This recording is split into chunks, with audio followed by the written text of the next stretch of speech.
Hey, what's going on everyone? Today we are diving into Samsung's newest foldable flagship, the Galaxy Z Fold 7. Now, if you are like me, you probably felt a little let down by last year's Fold 6. Yeah, we got a new chipset, but let's be honest, it was basically the Fold 5 with a different name. This year, that changes. The Fold 7 is finally a substantial upgrade both in hardware and user experience. There are some real wins, a few trade-offs, and plenty to unpack. So let's get into it.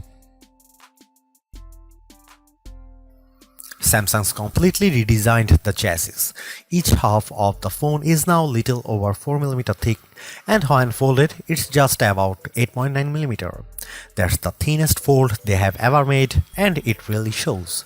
The whole thing now weighs just 215 grams. To put that in perspective, it's actually lighter than the Galaxy S25 Ultra despite having two screens and a hinge in the middle. Samsung didn't just shave off thickness, they also redesigned the hinge, refined the frame, and even shrunk the fingerprint sensor and buttons to fit seamlessly. It feels way less bulky in the hand and far more like a premium slab phone when closed. For the first time, I could actually see this being my main everyday phone. So let's talk about usability. When the fold is closed, it feels slim, comfortable, and functional. Typing one-handed, totally doable now. No more weird, narrow feel, they really got the ergonomic right this time. And when you unfold it, wow, it opens up to a stunning 8-inch display edge to edge.